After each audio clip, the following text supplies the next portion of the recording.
प्यारे बच्चों, आज हम वरुण सर क्लासेस के यूट्यूब मंच पर या धारा वैद्युत का तीसरा लेक्चर बता रहे हैं, जिसमें मुख्य बिंदु जो है गतिशीलता, मोबिलिटी और इलेक्ट्रिकल रेजिस्टेंस, वैद्युत चालकता, इलेक्ट्रिकल कंडक्टिविटी, ओम्स लॉ, विशिष्ट प्रतिरोध तथा प्रतिरोधकता के विषय में हम बताएंगे। बेटा, सबसे पहले आइए गतिशीलता के विषय में बता दें क्या होता है गतिशीलता।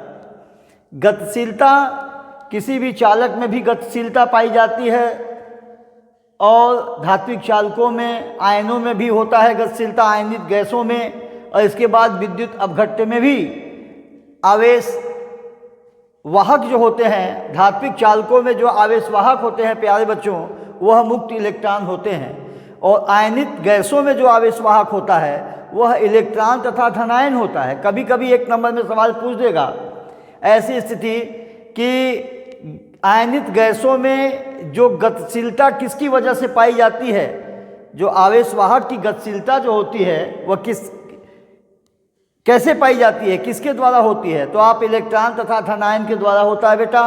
और विद्युत अपघट्यों में जो आवेशवाहक होते हैं वह धन तथा ऋण आयन होते हैं। यह तीनों में अलग अलग स्थिति है। आइए गतिशीलता के विषय में हम गतिशीलता को परिभाषित करें। गतिशीलता क्या है? देखिए, जहाँ ता लग जाता है या किसी गुण होता है, ता पा पनहट लग जाता है हिंदी में किसी शब्द में, तो वह किसी चीज़ का गुण होता है। तो गतिशीलता एक प्रकार का गुण है। धात्विक चालकों की गतिशीलता या धात्विक चालकों का एक गुण है, आयनित गैसों का एक गुण है, यानी जहाँ ता लग जाता है बेटा यह गुण होता है। तो गतिशीलता की परिभाषा क्या है? किसी आवेशवाहक की गतिशीलता, किसी आवेशवाहक की गतिशीलता वह अनुगमन वेग है। देखिए, यहाँ से E बराबर 1 कर दें। किसी आवेशवाहक की गतिशीलता वह अनुगमन वेग है जो उसके द्वारा एकांक वैद्युत क्षेत्र में प्राप्त किया जाता है। E बराबर यहाँ वैद्युत क्षेत्र है बेटा। अगर E इक्वल टू हम लिख दें 1 एकांक वैद्युत क्षेत्र, तो यहाँ हो जाएगा म्यू इक्वल टू, जब म्यू इक्वल टू जो हो जाएगा बेटा, यहाँ VD में 1 से डिवाइड करेंगे, E का मान अगर 1 होगा एकांक, तो VD में जब 1 से डिवाइड करेंगे तो VD आ जाएगा, अर्थात म्यू इक्वल टू VD। यानी जो गतिशीलता है यह अनुगमन वेग के बराबर हो जाता है। कब? जब एकांक वैद्युत क्षेत्र से प्राप्त जब होता है, तो उस स्थिति में यह गतिशीलता अनुगमन वेग के बराबर हो जाता है। कहने का मतलब कि गतिशीलता अनुगमन वेग है जो एकांक वैद्युत क्षेत्र से प्राप्त किया जाता है। बस यही परिभाषा है बेटा। इसका मात्रक जो होता है गतिशीलता का, मोबिलिटी का, meter square upon volt into second होता है, और इसका बीमी सूत्र जो होता है यह m⁻⁻1 L स्क्वायर ए होता है इसका बीमी सूत्र।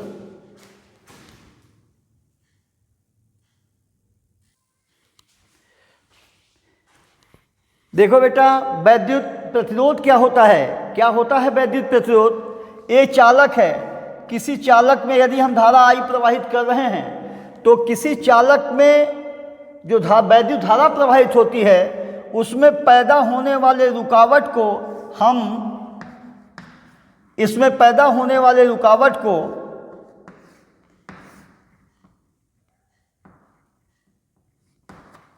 वैद्युत प्रतिरोध कहते हैं। मान लीजिए चालक है, इस चालक में हम वैद्युत धारा I प्रवाहित कर रहे हैं, तो इसमें जो पैदा होने वाली रुकावट होती है यही वैद्युत प्रतिरोध होता है। इसे R से डिनोट करते हैं। तो किसी चालक में वैद्युत धारा प्रवाहित होने में पैदा होने वाले या आने वाले रुकावट को हम वैद्युत प्रतिरोध कहते हैं। इसे R से डिनोट करते हैं। फार्मूला होता है बेटा ओम के नियमानुसार V equal to I into R, V equal to I R, R equal to हो जाता है V बाई आई। तो हम कह सकते हैं कि प्रतिरोध जो होता है किसी चालक में प्रतिरोध, उसमें जो विभवांतर होता है और वैद्युत धारा के अनुपात के बराबर होता है। कहने का मतलब इसका जो मात्रक होता है, विद्युत प्रतिरोध का मात्रक होता है ओम। ओ हम होता है बेटा ओ, क्योंकि यह ओ एच एम लिखा जाता है ओम, और इसी को हम कह सकते हैं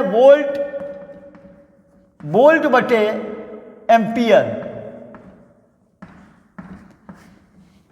इक्वल टू 1 ओम। यानी चाहे ओम कहा जाए चाहे वोल्ट बटे एम्पियर, दोनों एक ही मात्रक है।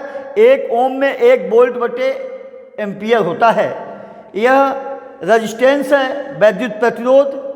वैद्युत प्रतिरोध का कभी कभी हम वो पूछ देता है, डायमेंशन फार्मूला पूछ देता है, तो यहाँ पर हो जाएगा बेटा। देखिए, निकालने के लिए या तो डायरेक्ट याद कर लीजिए, और निकालने के लिए भी एक व्यवस्था है ओम का।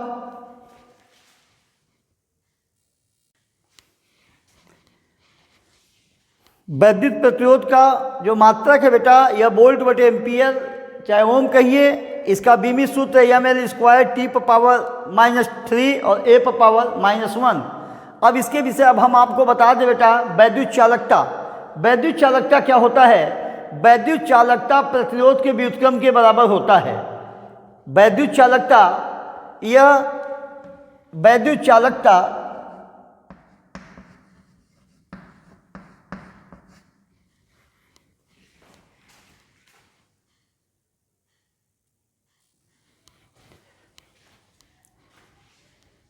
वैद्युत चालकता क्या होता है बेटा?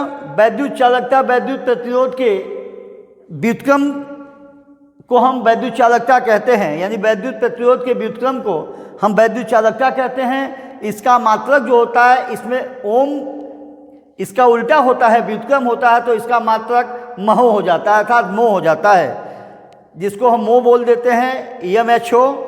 इसका वैद्युत चालकता का मात्रक मो होता है, और इसका बीमी सूत्र जो है यह ठीक वैद्युत प्रतिरोध का उल्टा होता है। यहाँ यम है तो विद्युत चालकता का m⁻⁻1 हो जाएगा। यह प्लस है तो माइनस, ए माइनस है तो प्लस हो जाएगा, ए माइनस है तो प्लस हो जाएगा। यानी m⁻⁻1 L⁻⁻2 T⁻A²। यानी ठीक वैद्युत प्रतिरोध का जो बीमी सूत्र का ठीक उल्टा होता है वैद्युत चालकता का बीमी सूत्र।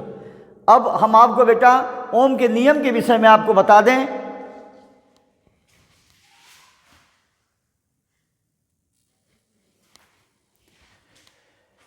ओम का नियम बेटा, ओम का नियम क्या है? किसी चालक के सिरों के बीच यदि भौतिक परिवर्तन न किया जाए, भौतिक परिवर्तन में क्या होता है बेटा? ताप, दाब, आयतन, इससे संबंधित। यानी गर्म न करें, दो चालक के सिरों के बीच ताप न कोई बढ़ाया जाए, ताप में परिवर्तन न किया जाए, यानी इसको दाब डालकर इसके लंबाई में वृद्धि न कर दिया जाए, इसकी मोटाई और कम न कर दिया जाए, यानी क्षेत्रफल आयतन से संबंधित ये सब जो है ये भौतिक परिवर्तन कहे जाते हैं बेटा। तो इसके कहने का मतलब कि किसी चालक के सिरों के बीच यदि भौतिक परिवर्तन न किया जाए तो चालक के सिरों के बीच लगाए विभवांतर, यानी लगाया गया विभवांतर, वैद्युत विभवांतर तथा उसमें बहने वाली धारा, वैद्युत धारा का अनुपात नियत होता है। फिर से सुन लीजिए, किसी चालक के सिरों के बीच यदि कोई भौतिक परिवर्तन न किया जाए तो चालक के सिरों के बीच लगाए गए विभवांतर, उसमें प्रवाहित सिरों बहने वाली धारा या प्रवाहित धारा, वैद्युत धारा का अनुपात नियत होता है। या यह भी कह सकते हैं V directly proportional to I। यदि I का मान बढ़ जाता है तो विभवांतर का मान बढ़ जाता है, धारा बढ़ेगी तो विभवांतर का मान बढ़ जाएगा। तो V upon I equal to R हो जाता है। यही ओम का नियम है बेटा। ओम के नियम में जो ग्राफ होता है, ओमी परिपथ का जो ग्राफ होता है, यह जैसे जैसे विभवांतर का मान बढ़ता जाता है वैसे वैसे धारा का मान जो होता है बढ़ता जाता है। अगर कोई भी परिपथ ओम के नियमों का पालन करता है तो उसे ओमी परिपथ कहा जाता है। जो ओम के नियमों का पालन नहीं करता है उसे अनओमी परिपथ कहा जाता है। अनओमी परिपथ में ठीक ओम के नियमों का पालन सही नहीं कर पाता है। जैसे टार्च वाले बल्ब, ट्रांजिस्टर, डायोड वाल्वों में यह अनओमी परिपथ होता है, अनओमी परिपथ का उदाहरण है। तो ये हम आपको बता दिए बेटा ओम के नियम के विषय में।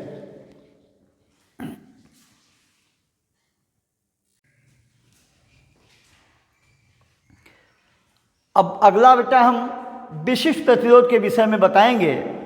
विशिष्ट प्रतिरोध, स्पेशल रेजिस्टेंस, इसी को हम प्रतिरोधकता भी कहते हैं, रजिस्टिविटी भी बोलते हैं। प्रतिरोधकता यानी विशिष्ट प्रतिरोध को ही प्रतिरोधकता कहते हैं, विशिष्ट प्रतिरोध अथवा प्रतिरोधकता।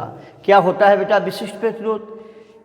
जहाँ विशिष्ट शब्द लग जाए ये समझ लो कि यह पदार्थ का गुण होता है। जहाँ विशिष्ट शब्द का प्रयोग किया जाता है वह उस पदार्थ के प्रकृति पर निर्भर करता है। तो हम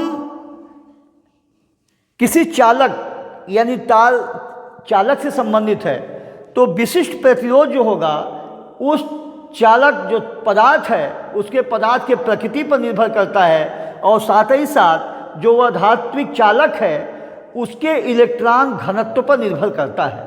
अर्थात एक प्रश्न बना, किसी पदार्थ ये विशिष्ट प्रतिरोध, किसी चालक का विशिष्ट प्रतिरोध किन किन बातों पर निर्भर करता है? तो आपका जवाब होगा कि उस चालक के पदार्थ के प्रकृति पर और उसके इलेक्ट्रॉन घनत्व पर निर्भर करता है। अर्थात उसमें मुक्त इलेक्ट्रॉनों की संख्या जितना जाता है, नंबर ऑफ इलेक्ट्रॉन, मुक्त इलेक्ट्रॉन जो है वह उतना ही विशिष्ट प्रतिरोध उसका ज़्यादा होगा। तो कहने का मतलब इन बातों पर, दो बातों पर निर्भर करता है। किस पर? चालक के पदार्थ की प्रकृति पर और उसके इलेक्ट्रॉन घनत्व पर निर्भर करेगा। आइए हम परिभाषा बता दें बेटा। किसी चालक का विशिष्ट प्रतिरोध का दो परिभाषा हम बताएंगे। एक परिभाषा जो ये है, किसी चालक का विशिष्ट प्रतिरोध, मान लीजिए यह ये है चालक है, किसी चालक का विशिष्ट प्रतिरोध उस चालक के किसी बिंदु पर, उस चालक के किसी बिंदु पर वैद्युत क्षेत्र की तीव्रता E तथा धारा घनत्व J के अनुपात के बराबर होता है। यहाँ E जो है बेटा वैद्युत क्षेत्र की तीव्रता है और A है धारा घनत्व है। इसका जो मात्रक होता है ओम इंटू मीटर होता है। इसका जो मात्रक होता है विशिष्ट प्रतिरोध का, यहाँ रो जो है विशिष्ट प्रतिरोध है, यहाँ पर लिख दे हिंदी में कि विशिष्ट प्रतिरोध इक्वल टू तीव्रता यानी वैद्युत क्षेत्र की तीव्रता, वैद्युत क्षेत्र की तीव्रता अपान धारा घनत्व ए। यही इसका परिभाषा है। किसी पदार्थ, चालक पदार्थ का विशिष्ट प्रतिरोध उस चालक पदार्थ के किसी बिंदु पर वैद्युत क्षेत्र की तीव्रता तथा धारा घनत्व के अनुपात के बराबर होता है। इसका मात्रक ओम इंटू मीटर होता है। अब इसका हम बीमी सूत्र, एमकेएस पद्धति में ओम इंटू मीटर होता है बेटा। इसका बीमी सूत्र अगर हम निकालना चाहते हैं बेटा तो बीमी सूत्र जो हो जाएगा, पहले ओम का बीमी सूत्र जो होता है बेटा यानी वैद्युत प्रतिरोध का, यम यल स्क्वायर टी पावर -3 ए पावर -2, यह होता है बेटा आर का, यह ओम का है, यह ओम यानी वैद्युत प्रतिरोध का बीमी सूत्र है। अब यहाँ इंटू मीटर है तो मीटर का मतलब होता है यल से मल्टीप्लाई कर देंगे बेटा तो यह हो जाएगा यम यल क्यूब, यल स्क्वायर यल क्यूब, यहाँ टी पावर हो जाएगा -3 ए पावर -2। यही जो होगा बेटा यही इसका बीमी सूत्र है, यानी विशिष्ट प्रतिरोध का बीमी सूत्र है। अब एक चीज़ इसको हम बता दें बेटा, एक परिभाषा और है। ये बीमी सूत्र के विषय में आपकी जानकारी हो गई। देखिए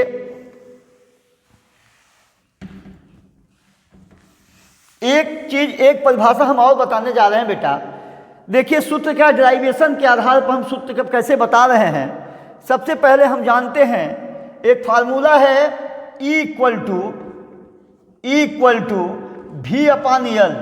यदि वैद्युत क्षेत्र की तीव्रता जो है वह किसी चालक के एकांक लंबाई में उत्पन्न विभवांतर के बराबर होता है, E बराबर V बाई यल होता है, V बाई यल है बेटा, यह यल है, यह चालक की तार की लंबाई है, और V क्या है, विभवांतर है दो बिंदुओं के बीच। अब इसके बाद क्या है, यहाँ पर एक आप ये भी हम पहले बताए थे कि धारा घनत्व बराबर होता है I बाई ए। यह धारा घनत्व होता है बेटा I बाई ए। अब हम रो इक्वल टू विशिष्ट प्रतिरोध को रो से व्यक्त करते हैं बेटा। E का मान और J का मान रख दे रहे हैं। E का मान रख देंगे V बाई एल, और रो की वैल्यू जो है बेटा यहाँ, और J की वैल्यू है I बाई ए। अब यहाँ पर स्थिति ये बनती है, यह नीचे वाले का हर ऊपर वाले के अंश में मल्टीप्लाई होगा। रो इक्वल टू V ए, यह ए ऊपर जाएगा, और यल जो हो जाएगा बेटा I इंटू यल यहाँ हो जाएगा। अब यहाँ पर देखिए, क्योंकि हम जानते हैं किसके नियम से, ओम के नियम से, V equal to I R से, V equal to I into R से R इक्वल टू होता है V बाई आई, विभवांतर और वैद्युत धारा का अनुपात नियत होता है। तो जहाँ V बाई आई है, रो इक्वल टू यहाँ V बाई आई है, तो V बाई आई को हम बेटा R लिख सकते हैं। यहाँ R लिख दिए, यहाँ V बाई आई को हम R लिख दिए, और A अपान यल, यानी कहने का मतलब एक rho equal to R A बटे यल। यल यहाँ तार की लंबाई है, चालक की लंबाई, और ए अनुप्रस्थ परिच्छेद का क्षेत्रफल है। तो अब इससे देखिए हम परिभाषा कैसे करते हैं बेटा, इससे भी परिभाषित किया जाएगा विशिष्ट प्रतिरोध रो को। देखिए बेटा, यल इक्वल टू हम 1 मीटर कर दें, यानी एकांक लंबाई वाले, 1 मीटर लंबाई चाहे एकांक लंबाई वाले, तथा ए इक्वल टू कर देंगे 1 मीटर स्क्वायर, 1 मीटर स्क्वायर क्षेत्रफल। तो ऐसी स्थिति में रो इक्वल टू हो जाएगा बेटा, रो इक्वल टू हो जाएगा आर, ए का मान 1 हो जाएगा और यल का मान भी 1 हो जाएगा। तो यहाँ पर ऐसी स्थिति आ जाएगी कि रो जो हो जाएगा यह आर के बराबर होगा। तो हम ये कह सकते हैं किसी भी चालक का विशिष्ट प्रतिरोध वाह्य वैद्युत प्रतिरोध के बराबर हो जाता है। कब? जब तार की लंबाई 1 मीटर हो और एकांक परिच्छेद 1 मीटर स्क्वायर क्षेत्रफल हो। तो इस पर देखिए परिभाषा हम यहाँ पर बता रहे हैं आपको, परिभाषा हम लिख दिए हैं। परिभाषा लिखना जरूरी है, किताब में भी तो भी लिखा होता है, लेकिन आजकल नियम चला है ना यूट्यूब में, पहले परिभाषा स्मार्ट पर पहले परिभाषा लाइए, परिभाषा हर जगह लिखा है। बच्चे समझ के परिभाषा अपने से लिखेंगे तो ज़्यादा वो समझदार होंगे, और वहाँ लिखा रहेगा तो बस वो लिखेंगे तो कोई फ़ायदा होता नहीं है। पढ़ाई का मतलब कि अपने से परिभाषा सीख लीजिए, अध्यापक बता दिए तो आप सीख लिए। तो देखिए कैसे हम बता रहे हैं बेटा, किसी तार का विशिष्ट प्रतिरोध, किसका? किसी चालक के पदार्थ का विशिष्ट प्रतिरोध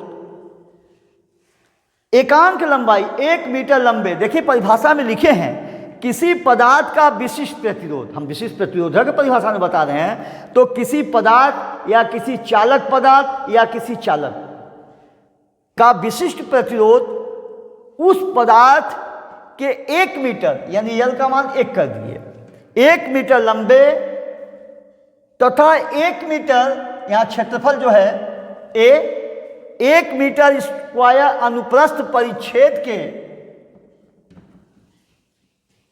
क्षेत्रफल वाले तार के प्रतिरोध के बराबर होता है। यानी जब इसको लंबाई 1 मीटर कर दिए, क्षेत्रफल 1 किए, तो विशिष्ट प्रतिरोध के बराबर हो गया। यही चीज़ बोला जा रहा है, किसी पदार्थ का विशिष्ट प्रतिरोध उस पदार्थ के 1 मीटर लंबे तथा 1 मीटर स्क्वायर अनुप्रस्थ परिच्छेद वाले तार के वाह्य वैद्युत प्रतिरोध के बराबर होता है। या आप ऐसे भी लिख सकते हैं, किसी चालक पदार्थ का विशिष्ट प्रतिरोध वह वाह्य प्रतिरोध है, वह प्रतिरोध है जो 1 मीटर लंबे और एकांक क्षेत्रफल द्वारा उत्पन्न होता है। ऐसे भी कह सकते हैं बेटा। अब इसके विषय में अब हम आपको एक चीज बताएं बेटा।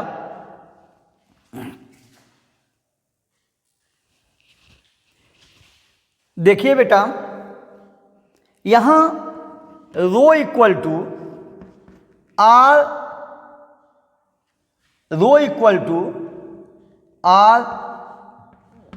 ए बटे एल है। इसमें एक चीज है, आप समझ लीजिएगा। ऐसे देखने पे ये लग रहा है किसी तार का जब क्षेत्रफल परिवर्तित कर देंगे तो ये परिवर्तित हो जाएगा, ये परिवर्तित कर देंगे तो ये परिवर्तित नहीं। विशिष्ट प्रतिरोध जो होता है ना, किसी पदार्थ का गुण होता है, किसी पदार्थ का गुण होता है। आर का मान तो परिवर्तित होगा इन सबों पर, लेकिन विशिष्ट प्रतिरोध का परिवर्तन नहीं होगा। तो हम यहाँ पर एक ऐसी स्थिति करते हैं, देखिए इसको हम क्रॉस मल्टीप्लाई कर रहे हैं, तिर्यक गुणा कर रहे हैं बटे 1, यानी आर ए एकम में आर ए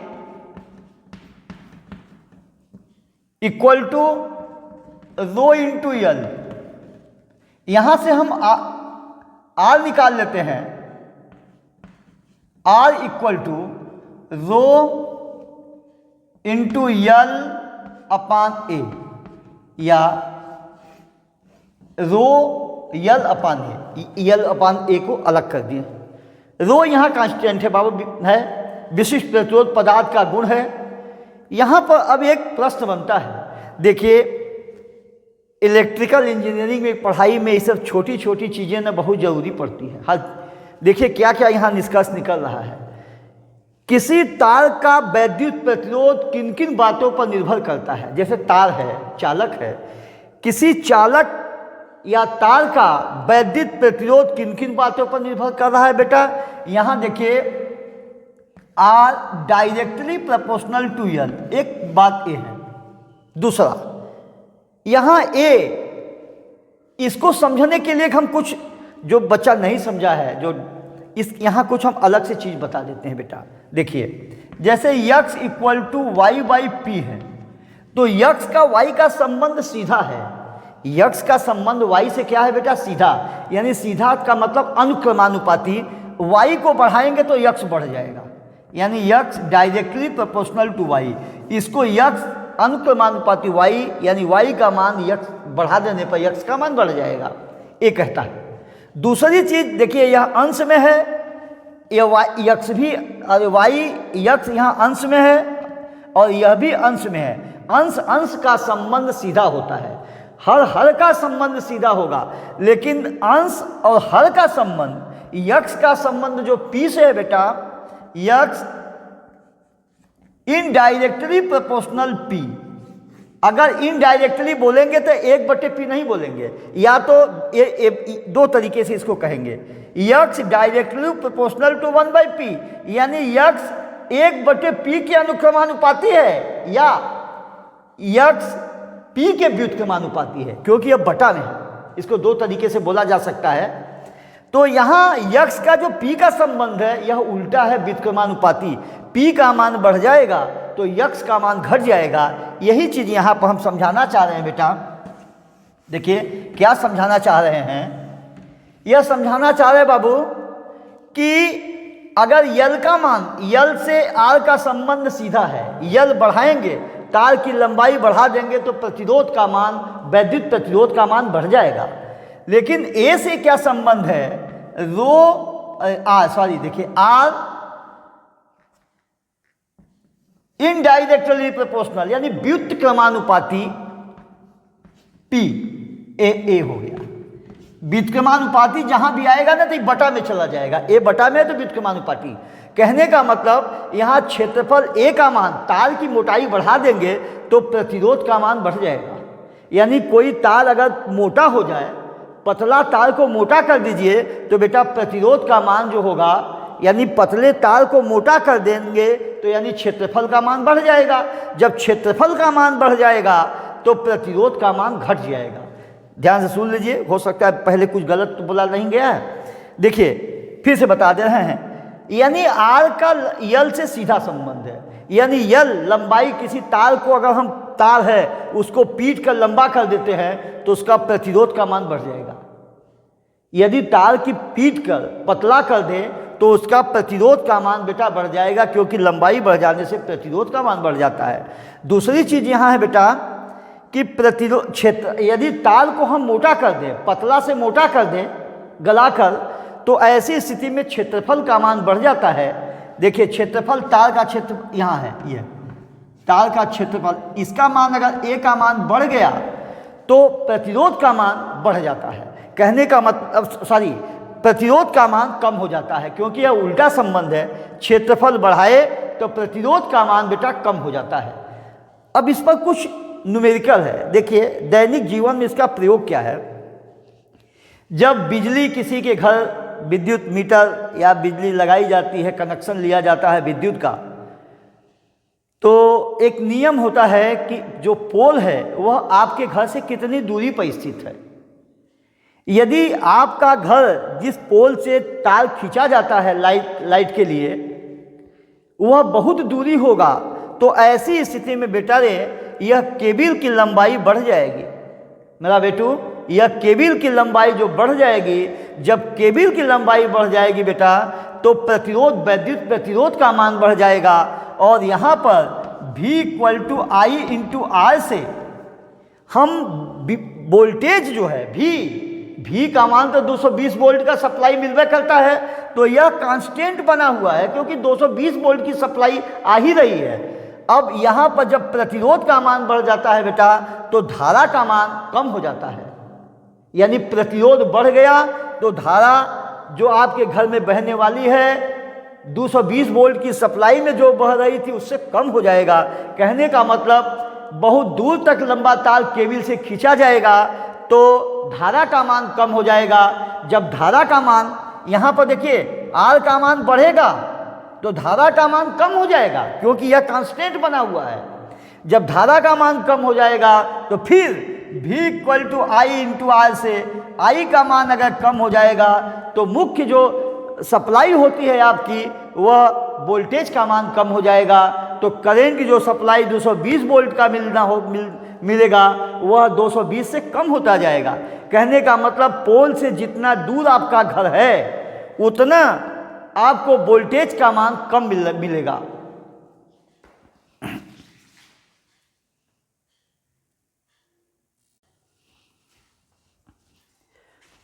अगला जो है बेटा, यह विशिष्ट चालकता के विषय में हम आपको बता रहे हैं।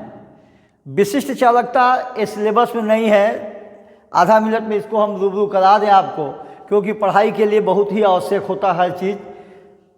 पहले चीज़ था, देखिए विशिष्ट चालकता क्या होता है।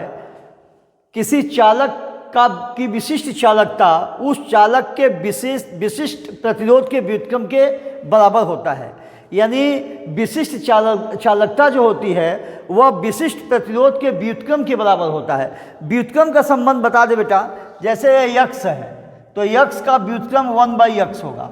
कहने का मतलब विशिष्ट चालकता बराबर 1/, विशिष्ट प्रतिरोध, यानी विशिष्ट चालकता जो है विशिष्ट प्रतिरोध के व्युत्क्रम के बराबर है। और इसे हम सिग्मा से व्यक्त करते हैं। सिग्मा = 1/ρ हो जाएगा।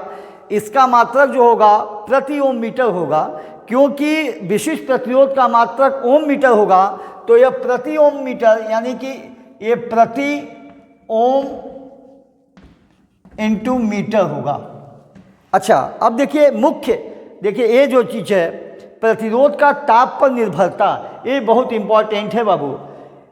किसी चालक का प्रतिरोध R का मान ताप पर किस प्रकार निर्भर करता है, इसके विषय में हम आपको बताएं बेटा। यदि ताप बढ़ा दिया जाता है तो प्रतिरोध का मान बढ़ जाता है, यानी धारा में बहने वाली रुकावट जो होती है बढ़ जाती है। हम इस पर एक आपको प्रैक्टिकल चीज़ बताएं। जैसे हीटर का तार होता है, जब हीटर का तार गर्म होकर रक्त तप्त यानी गर्म हो जाता है, जब उससे कोई चीज़ अगर टच करता है तो प्रतिरोध का मान जो होता है बढ़ जाता है, अर्थात धारा का मान में जो होता है बेटा यह रुकावट पैदा हो जाती है, धारा का मान कम हो जाता है, जिसके कारण करंट शॉर्ट जो होता है वह कम लगता है। फिर से बता दें, जैसे हीटर का तार लगा हुआ है, हीटर रक्त तप्त है, उसका कॉयल जो है रक्त तप्त है, गर्म है। अगर उस पर कहीं टच हो जाता है तो समझ लीजिए कि आपको विद्युत का मान, धारा का मान कम हो जाएगा, क्योंकि प्रतिरोध का ताप बढ़ जाता है। जब ताप बढ़ जाता है तो प्रतिरोध का मान बढ़ जाता है, प्रतिरोध का मान बढ़ जाता है तो उसमें बहने वाली धारा का मान कम हो जाता है। दैनिक जीवन में प्रयोग बताए, हालांकि प्रयोग नहीं है, दुष्प्रयोग है। अच्छा, अब यहाँ पर देखिए बाबू, जब ताप बढ़ा देने पर, टेम्परेचर बढ़ा देने पर प्रतिरोध का मान बढ़ रहा है, यानी temperature directly proportional to R, R directly proportional to temperature. तो यहाँ पर स्थिति है, जो हीटर उटर होते हैं बेटा ना, उसको प्रतिरोध, जो नाइक्रोन का तार होता है जिसका फिलामेंट बनाया जाता है, उसका प्रतिरोध का मान काफ़ी बढ़ाया जाता है। जब प्रतिरोध का मान जितना ज़्यादा होगा तो वह टेम्परेचर का मान जो होगा उतने ज़्यादा हो जाता है। यहाँ पर देखिए, यानी आर से संबंध विशिष्ट प्रतिरोध का है, तो हम ये भी कह सकते हैं कि यदि प्रतिरोध का मान टेम्परेचर पर बढ़ रहा है तो विशिष्ट प्रतिरोध बढ़ जाता है। हालांकि ये विशिष्ट प्रतिरोध ये धातु के पदार्थ का गुण होता है। यहाँ पर वैद्युत चालकता का मान कम हो जाएगा, क्योंकि प्रतिरोध बढ़ता है तो वैद्युत चालकता का मान कम हो जाएगा, क्योंकि वैद्युत चालकता जो है वह प्रतिरोध के व्युत्क्रमानुपाती होता है। यदि ताप बढ़ाने पर प्रतिरोध का मान बढ़ जाता है, प्रतिरोध का मान बढ़ जाएगा तो वैद्युत चालकता का मान घट जाएगा। ये भी संबंध आप जान लीजिए बेटा। और ऐसी स्थिति में वैद्युत चालकता का मान ताप बढ़ाने पर घट जाता है, क्योंकि आर का मान आर टी से सीधा संबंध रखता है। जो आर का संबंध है वही टी के से संबंध है। यदि आर बढ़ाने पर वैद्युत चालकता कम हो जा रहा है तो टी बढ़ाने पर भी वैद्युत चालकता कम हो जाएगी। अर्थात वैद्युत जब किसी तार को गर्म कर देते हैं ना, तो उसमें करंट का फ्लो जो होता है कम हो जाता है बेटा। ये संबंध है। हालांकि देखिए, इसको पढ़ाने के लिए ना ओम के नियम पर कम से कम 1 घंटा का समय बेटा चाहिए। इसके आधार पर तो हम तो भाग के पढ़ा दे रहे हैं जल्दी, लेकिन ओम के नियम पर शांतिकाल, 2 टक्करों के बीच की वृद्धि, इसके आधार पर भी यह इतने केवल पढ़ाने के लिए बेटा कम से कम 1 घंटा का सिलेबस होना चाहिए होगा। हैं, पढ़ाई तो बहुत तरीके की होती है बेटा। अच्छा, आइए एक चीज़ यहाँ बता दे बेटा, ये देखिए आरटी यानी 0 सेंटीग्रेड पर किसी भी तार का प्रतिरोध R0 है। T सेंटीग्रेड अगर ताप बढ़ाते हैं तो उसमें अल्फा टी की वृद्धि होगी। जैसे इस सूत्र का हम डेरिवेशन एक बार कर दे बेटा। ये यहाँ पर देखिए, यह RT इसके पहले होना चाहिए, RT equal to R0 plus R0 into alpha into T. इसका कथन क्या है, इसको देखा जाए। माना 0 सेंटीग्रेड पर किसी तार का प्रतिरोध R0 है, T सेंटीग्रेड अगर हम बढ़ा देते हैं तो उसमें अल्फा, जहाँ ताप प्रतिरोध गुणांक है, अल्फा की वृद्धि हो जाती है। तो इसमें पहले T 0 सेंटीग्रेड पर R0 था, यानी टेम्परेचर हम बढ़ा दिए तो प्रारंभिक R0 पर इतने की वृद्धि हो गई। तो कुल जब यहाँ R0 हम कॉमन ले लेंगे तो RT equal to 1 plus alpha T हो जाएगा। इसमें एक चीज़ और है, यहाँ अल्फा का मान जो होता है बेटा 1/273 होता है। यहाँ 1/273 होता है, तो TA कम में T/273 हो जाएगा। और इसी को हम ये भी लिख सकते हैं कि RT इक्वल टू R0, यहाँ 273 एकम में 273 प्लस स्मॉल t/273, तो स्मॉल t प्लस 273 यह परम ताप हो जाता है। परम ताप और सेंटीग्रेड ताप में, सेल्सियस ताप में संबंध। तो यहाँ 273 प्लस स्मॉल t जो हो जाएगा, यह इतना मान जो होता है यह कैपिटल T के बराबर हो जाता है। तो बेटा यहाँ लिख दिए हैं RT इक्वल टू R0 और 273 प्लस स्मॉल टी को हम कैपिटल टी लिख दिए, यानी 273। इस पर न्यूमेरिकल देखिए कैसे कैसे पूछ सकता है।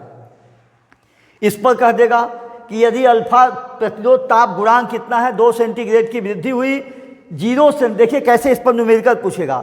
0 सेंटीग्रेड पर किसी तार का प्रतिरोध फला है तो R0 का मान दे देगा।